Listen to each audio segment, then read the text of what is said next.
tardes para todos nuestros amigos que nos están viendo hoy día, como siempre, como todas. Nuestra tarde es una tarde, eso de lujo, pues tenemos un invitado, eso de lujo. Sin antes recordarles a todo el público que nos está viendo, a los jóvenes que este programa se ve por HTV, por la Esa Abeja y por la red de la coordinadora republicana y por supuesto también por mis redes sociales. Bueno, tal como lo hemos anunciado, tenemos al ex ministro, al ex congresista, Juan Chiput, aquí por cierto yo que le doy las gracias por estar aquí, por su tiempo. Yo disfruto mucho hacer programas con usted. De igual manera, Cristian, es un placer conversar nuevamente contigo. Bueno, antes de pasar al plano nacional, ingeniero, quisiera saber su opinión de que la derecha está en un auge. ¿Cómo ve el panorama es en el mundo de que las derechas arrasaron en las elecciones europeas, ingeniero? Bueno, han arrasado relativamente, ¿no? Y yo no soy una persona que es esquiva a lo que es una observación absolutamente objetiva. Si bien es cierto, han ganado grupos allegados a la derecha, tanto en Italia como en la misma Francia, ha habido otros lugares donde han retrocedido, como podríamos hablar en el caso de España. Pero al final, en el conteo final, incluyendo Alemania, es indiscutible que hay una posición mayoritaria sobre la derecha por tres temas fundamentales.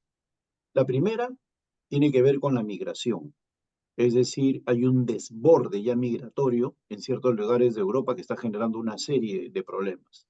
Y la izquierda siempre ha sido afecta a ese tipo de cosas. No olvidemos en el Perú este desborde venezolano, ¿a qué se debe? A que la izquierda y el APRA, a través de grupos de ONGs como Amigos de Venezuela, promovían el ingreso masivo de estas personas bajo la etiqueta de los derechos humanos, lo cual pues, es válido, ¿no?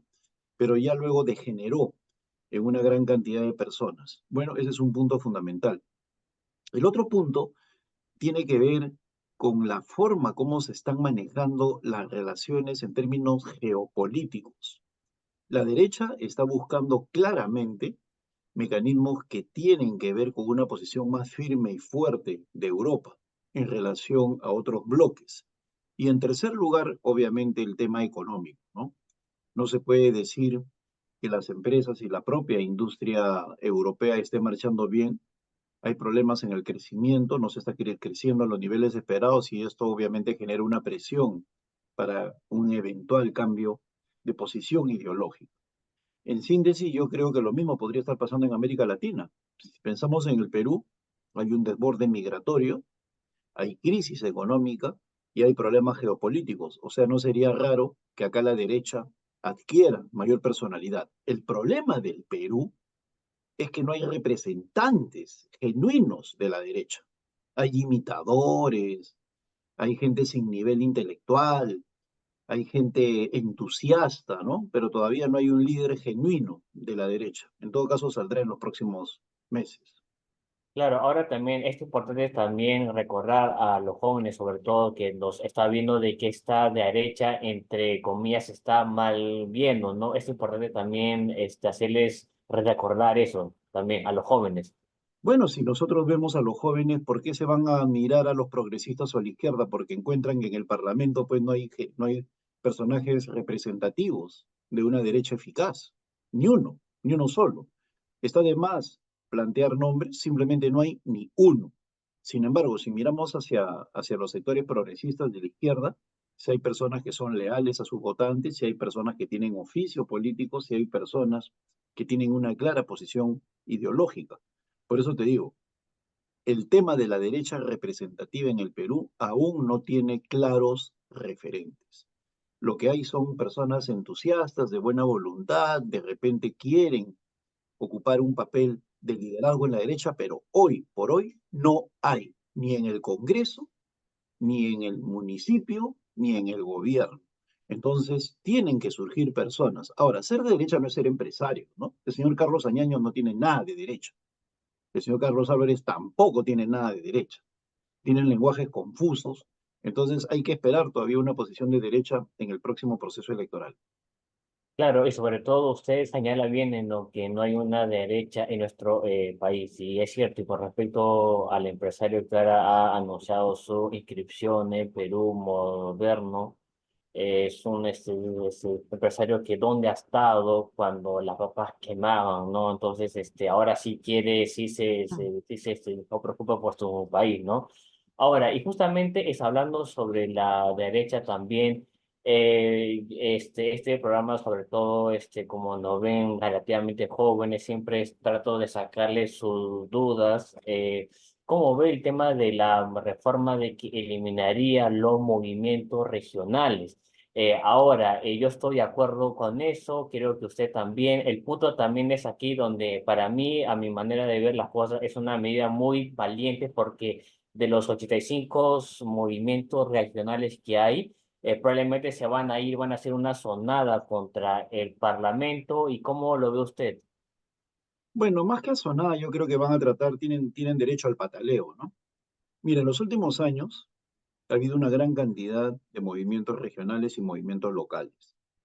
Yo creo que ahí está una de las raíces del deterioro de la política peruana, que no tengamos nosotros grandes partidos nacionales.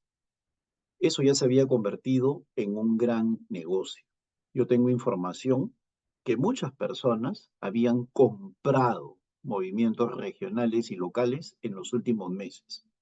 Y con este proceso de eliminación de los movimientos regionales, pues simplemente se les malogró el negocio. Entonces están llorando, están zapateando, están conmovidos porque han perdido su inversión.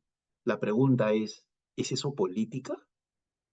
De ninguna manera. Igual lo estamos viendo en algunos congresistas. A mí me da pena este señor Edgar Málaga, ¿no?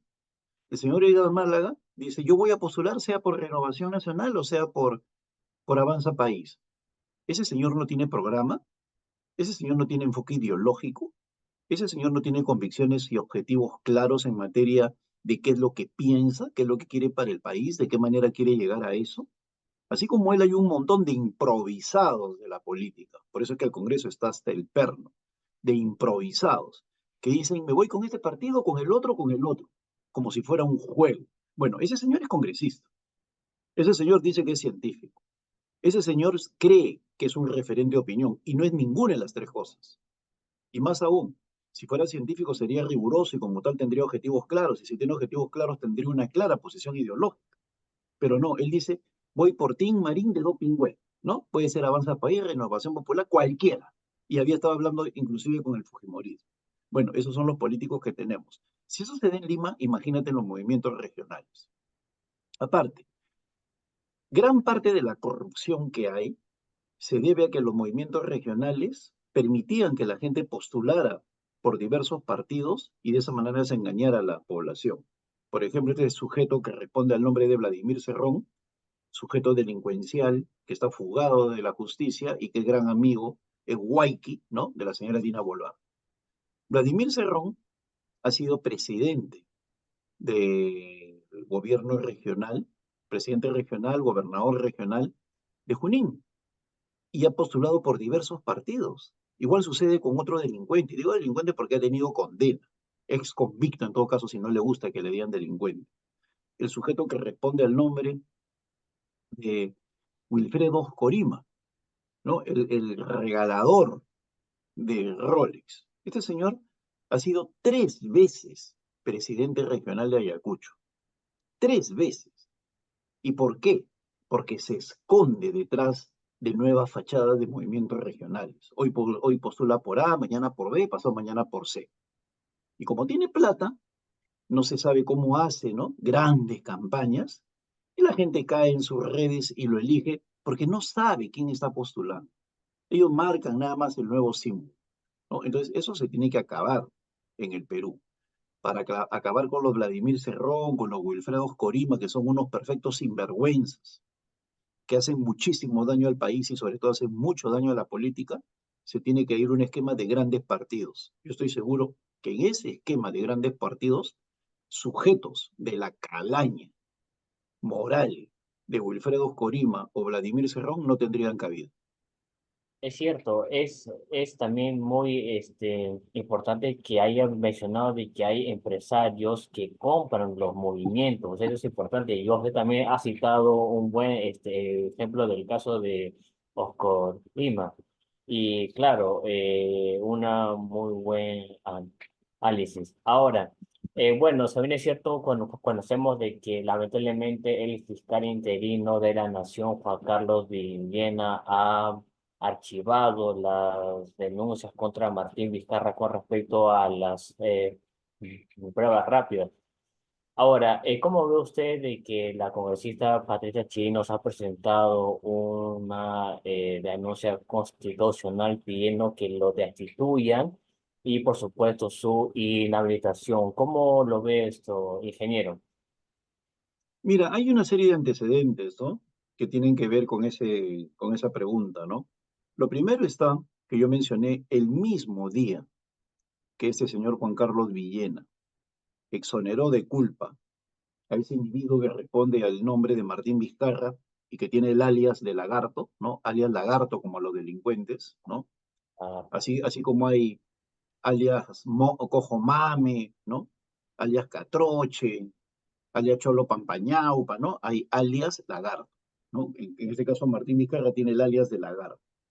Este señor fue exonerado de toda culpa y sin embargo habían tres informes que se indicaban que se había hecho todo lo contrario. Un informe de la Procuraduría. ¿Qué es la Procuraduría?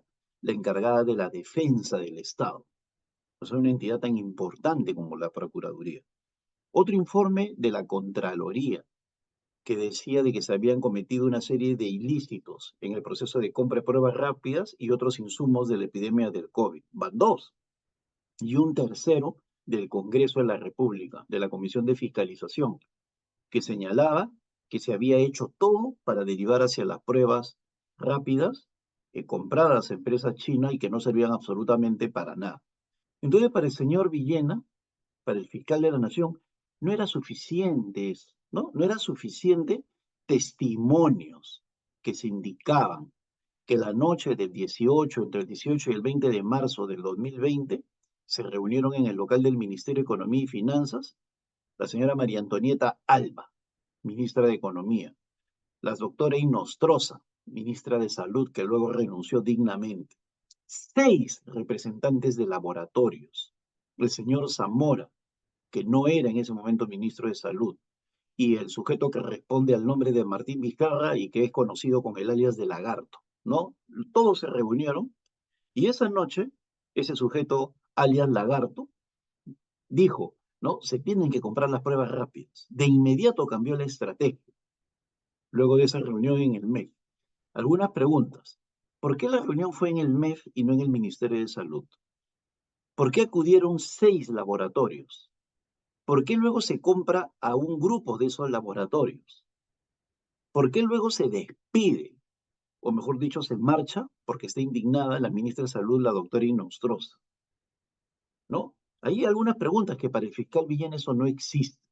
Por lo tanto, lo que están haciendo los congresistas de denunciar constitucionalmente a ese sujeto que responde el nombre de Martín Vizcarra, que tiene el alias de Lagarto y que le gusta freír huevos en TikTok, me parece muy bien.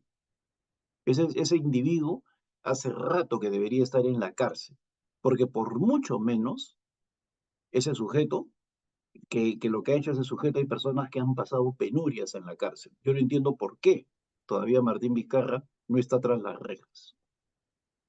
no, y ahora también estamos viendo una fiscalía totalmente parcializada. Ahora, mire, ahora es importante esto, sobre todo a los jóvenes, que sobre todo de que el Poder Judicial ya rompió la inhabilitación a Zoraida Ábalos, en la cual como que se estaría preparando el camino para que el Poder Judicial no nuevamente rompa una inhabilitación, rompiendo una legislatura en la cual el Congreso inhabilitó a Vizcarra, en la cual para que pueda postularse, sin ninguna duda, ya se viene todo eso para que pueda postular. Y está claro de que van a proteger a Vizcarra y sobre todo se está preparando el camino para que Vizcarra pueda postular en las próximas eh, elecciones. ¿Cómo lo ve usted, ingeniero? Bueno, yo veo que tú tienes derecho a ese tipo de análisis, yo me guío por hechos concretos, ¿no? Y los hechos concretos son que el fiscal Juan Carlos Villena no ha acusado.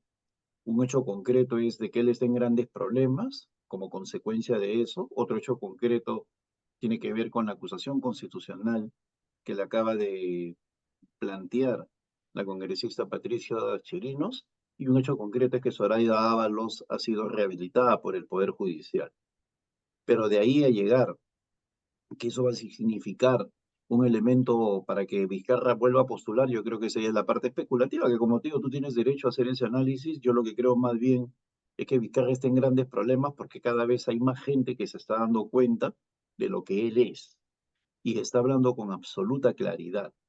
La época en la cual Vizcarra era un personaje todopoderoso y que tenía a su alrededor a un montón de periodistas que lo alababan mañana, tarde y noche, está llegando a su fin.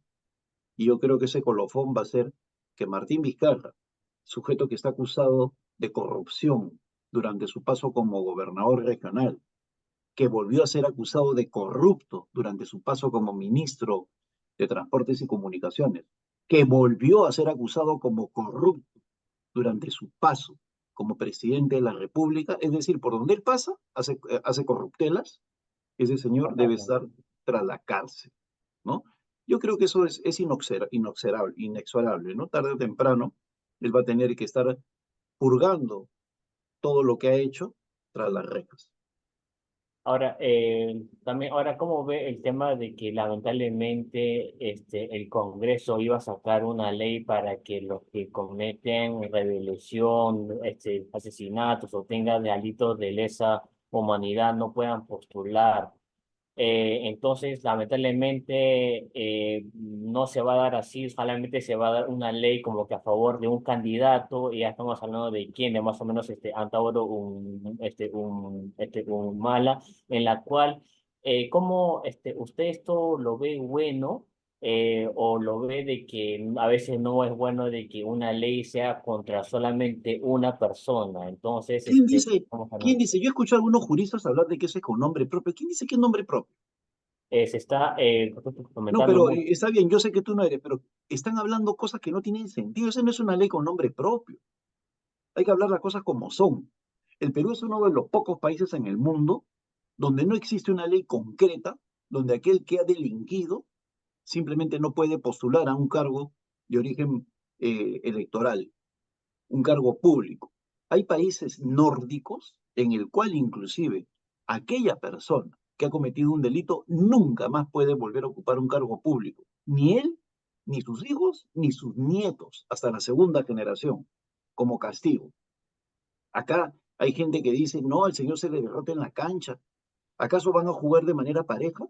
¿Acaso el señor Antauro Humala no tiene una serie de financiamiento que podría venir de la minería ilegal, de la trata de personas, del narcotráfico, de la trata de madera, del contrabando, etcétera, etcétera? ¿Así vamos a competir? Las democracias tienen derecho a defenderse. Y aquellos que dicen que esa es una ley con nombre propio están hablando cosas que no tienen ningún tipo de sentido y simplemente están obedeciendo a algún tipo de interés. Acá hay que ser claro, se merece el Perú mejorar su calidad de política, y la calidad política pasa por impedir que cualquier corrupto o cualquier persona que haya cometido algún tipo de delito pueda ensuciar la representación nacional con su presencia. ¿Qué queremos? Que postule la banda del Choclito, ¿no? Los injertos de Ñaña, ¿queremos que postulen ellos? Porque queremos que sean reivindicados, porque es una ley sin nombre propio.